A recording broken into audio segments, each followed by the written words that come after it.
بسم اللہ الرحمن الرحیم۔ السلام علیکم ورحمۃ اللہ وبرکاتہ۔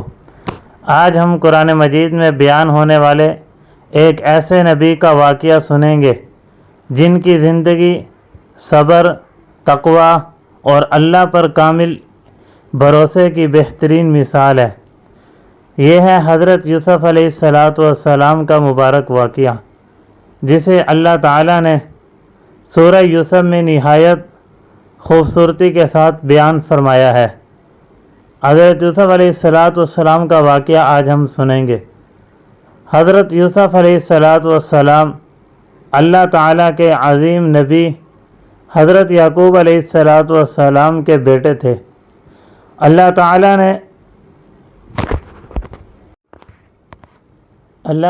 نے انہیں بچپن ہی سے حسن، عقل اور پاکیزہ اخلاق سے نوازا تھا۔ ایک رات حضرت یوسف علیہ السلام نے ایک عجیب اور حیرت انگیز خواب دیکھا۔ حضرت یوسف علیہ السلام نے دیکھا کہ 11 ستارے، سورج اور چاند ان کے سامنے سجدہ کر رہے ہیں۔ صبح ہوتے ہی وہ خوشی خوشی اپنے والد حضرت یعقوب علیہ السلام کے پاس گئے اور ادب سے عرض کیا کہ اے ابا جان، میں نے خواب میں 11 ستاروں، سورج اور چاند کو اپنے سامنے سجدہ کرتے دیکھا ہے۔ حضرت یعقوب علیہ السلام سمجھ گئے کہ یہ کوئی عام خواب نہیں ہے، بلکہ اللہ تعالیٰ کی طرف سے ایک خاص بشارت ہے۔ انہوں نے محبت سے فرمایا کہ بیٹا، اپنا یہ خواب اپنے بھائیوں کو نہ بتانا، ورنہ وہ حسد میں آ کر تمہارے خلاف کوئی سازش بھی کر سکتے ہیں۔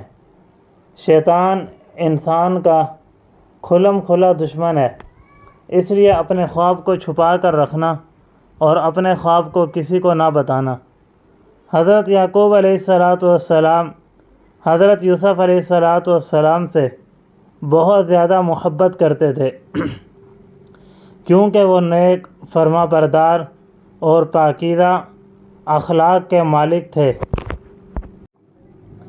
لیکن یہی بات ان کے بڑے بھائیوں کو پسند نہیں آتی تھی جو حضرت یوسف علیہ السلام میں تھی۔ وہ سوچتے تھے کہ ہمارے والد ہم سے زیادہ یوسف علیہ السلام سے محبت کیوں کرتے ہیں۔ آہستہ آہستہ ان کے دلوں کے اندر حضرت یوسف علیہ السلام کے بارے میں حسد بڑھنے لگا، اور وہ حضرت یوسف علیہ السلام کے خلاف منصوبے بنانے لگے۔ انہیں یہ معلوم نہ تھا کہ اللہ تعالیٰ اپنے نیک بندوں کی حفاظت فرماتے ہیں، اور اس کی تقدیر ہر سازش سے زیادہ طاقتور ہوتی ہے۔ انہیں یہ بالکل معلوم نہ تھا، مگر آخر وہ کون سا منصوبہ تھا جو حضرت یوسف علیہ السلام کے بھائیوں نے بنایا۔ آئیے جانتے ہیں وہ منصوبہ کیا تھا۔ کیا حضرت یعقوب علیہ السلام اپنے بیٹے کو بچا سکے؟ یہ جاننے کے لیے دیکھیے اگلی قسط، حضرت یوسف علیہ السلام کا واقعہ، ایپیسوڈ 2۔ اگر ویڈیو پسند آئے تو لائک کریں اور اپنی رائے کمنٹ میں ضرور لکھیں، اور مزید قرآنی واقعات سننے کے لیے اردو داستان 313 کو سبسکرائب ضرور کریں۔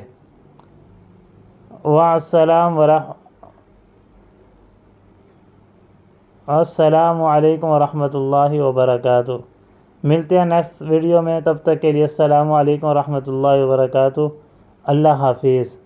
اللہ آپ سب کو ہمیشہ خوش اور سلامت رکھے، آمین یا رب العالمین۔